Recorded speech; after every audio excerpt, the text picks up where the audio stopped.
Si tu aimes mes vidéos, abonne-toi et clique sur la clochette pour ne pas rater les prochains épisodes. Et si tu le souhaites, lâche un commentaire ou clique sur le pouce vers le ciel. C'est positif pour le référencement de ma chaîne. Bonjour à toutes et à tous, mes très chers japonisants, vous allez bien?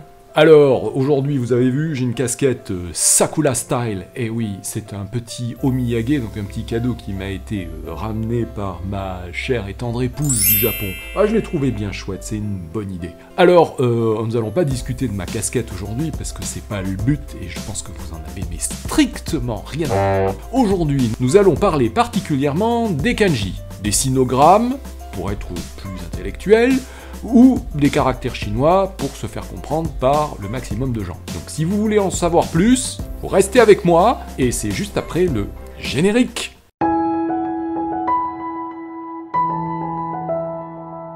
Avant toute chose, je tiens à signaler que je ne suis pas sinisant, alors je tiens sincèrement à présenter mes excuses à tous les sinisants pour les éventuelles erreurs de prononciation que je pourrais faire. Alors, les premiers caractères chinois sont apparus au XIIIe siècle avant Jésus-Christ, en Chine, sous la dynastie des Shang. Et les kanji n'avaient qu'une fonction religieuse. Ils servaient principalement aux actes divinatoires. La noblesse chinoise de l'époque avait des questions métaphysiques, interrogeait les moines entraient en transe, et ils revenaient avec une réponse qui gravait sur un os de tortue en général, et on a trouvé des centaines et des centaines d'os gravés en Chine datant de cette période, et c'est là qu'on voit l'apparition donc des premiers caractères qui sont plus des petits dessins à l'époque, pour les Shang. Ensuite, les Zhou, la dynastie suivante, a attrapé ces caractères, a trouvé que c'était bien, et en a étendu l'usage à d'autres domaines de la vie,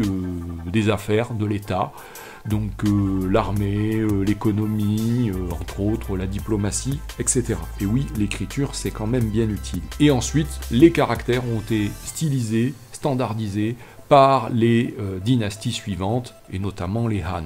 Pour rester simple, les caractères chinois sont un petit peu comme des petits dessins. Ils représentent quelque chose. Donc un caractère a une signification, il a un sens. Cette signification peut être concrète ou abstraite. Un caractère peut représenter un objet. Par exemple, vous avez le caractère de la voiture, vous avez le caractère de la rizière. Vous voyez la rizière là, c'est un terrain vu du dessus, puis on voit les parcelles de terrain, voilà, vu d'avion. Un caractère symbolise un objet ou une notion plus abstraite si on parle de sentiment. Comme il y a donc beaucoup d'objets, forcément il y a beaucoup de caractères, et ça c'est un problème. Et à cause de ça, c'est assez long et compliqué de les apprendre. Et ce qu'il faut savoir, en fait, c'est qu'au fil de l'histoire, chinoise comme japonaise, il y a eu quand même un grand nombre de mouvements contestataires, si je peux dire, qui souhaitaient justement abolir les caractères chinois pour passer à un système plus simple, dit phonétique, un peu comme un alphabet, où un signe représente un son. Par exemple, quand on écrit A, on le lit A. C'est ça un système phonétique. La lettre A, en tant que telle, n'a pas de signification. Mais ce qu'il faut savoir, c'est que toutes ces tentatives de réforme, elles ont échoué. La Chine est un empire, et oui. C'est-à-dire, qu'est-ce que c'est? C'est un pouvoir qui est centralisé et qui domine plusieurs royaumes inféodés. La Chine est donc composée d'une multitude de sous-royaumes qui parlent des langues différentes les unes des autres. La force des caractères chinois, c'est qu'ils ont un sens, c'est comme un petit dessin. Donc, quelle que soit la langue parlée, dans chaque royaume, le caractère de la rizière, on le comprend dans tous les royaumes. Et ça, c'est la force des caractères chinois, c'est qu'ils sont compréhensibles de tous, quelle que soit la langue parlée. En Europe, on n'a pas de caractère chinois, mais on a également un peu l'équivalent de caractères symboliques. Oui, je fais allusion aux chiffres. 1, 2, 3, vous les voyez, vous allez dans toute l'Europe, voire même dans le monde entier, tout le monde les comprend, même si la langue parlée n'est pas la même. Même si on les prononce d'un pays à l'autre de façon différente. Un 1, ce sera toujours un 1, quel que soit l'endroit où l'on se trouve. Pour les caractères chinois, c'est un peu le même concept. Alors là, lui, c'est Guangxi, c'est le 4e empereur de la dynastie des Qing au XVIIe siècle. Vous avez vu là, son petit chapeau rouge? Il est un peu mignon quand même. Il n'a pas la Sakura Style, mais il a un petit chapeau rouge. Pour l'époque, ça doit être un peu l'équivalent, je pense. Alors, lui, il a quand même essayé de pousser le système phonétique manchou au démarrage, et qui était une sorte d'alphabet, là, que vous voyez, là, voilà, ici.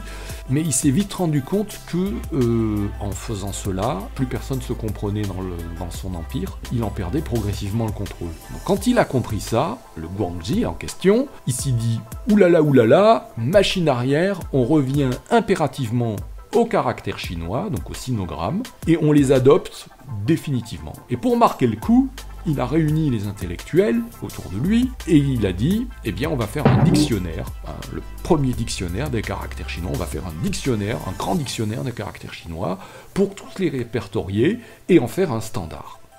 Et donc c'est un ouvrage gigantesque qui a été fait, et cet ouvrage, ce livre, ce dictionnaire, répertorie plus de 50 000 kanji, sur 3000 ans d'histoire. C'est un travail colossal. D'ailleurs, le dictionnaire prend le nom de cet empereur. C'est le dictionnaire Guangxi des caractères chinois. Ce qu'il faut bien comprendre, c'est que la langue joue un rôle fondamental dans l'unité d'une nation. Maintenant que nous avons fait ce petit point sur la Chine, passons au Japon maintenant. Au IIIe siècle, dans l'archipel, au Japon, il n'y a pas d'écriture. Et oui, et ça c'est quand même un peu handicapant. 先生の話の途中に何やってんだよ。バレたら怒られつぞ。何言ってんの？私は先生の話をちゃんと覚えるために先生の言ったことをここに書いてんだよ。書いてる？書いてるって何書いてんだよ。これは文字だよ。文字？文字ってなんだ？え？文字知らないの？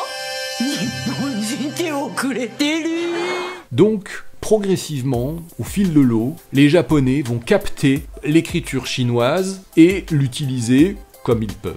Au début, ils vont apprendre le chinois classique et écrire en chinois classique, puis progressivement, ils vont l'adapter à leur langue parlée, qui est l'ancêtre de la langue japonaise aujourd'hui. Parce que ils ont quand même bien constaté que l'écriture était un outil très efficace et très intéressant. D'ailleurs, un proverbe chinois dit que la plus pâle des écritures vaut bien mieux que la meilleure des mémoires.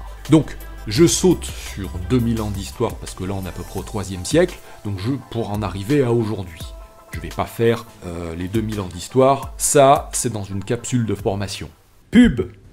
Pour ceux qui sont intéressés par l'histoire de la langue japonaise et son évolution au fil du temps, je vous renvoie sur l'une de mes formations dont le lien est ci-dessous. Vous accéderez à mon site de formation ainsi qu'aux modules associés.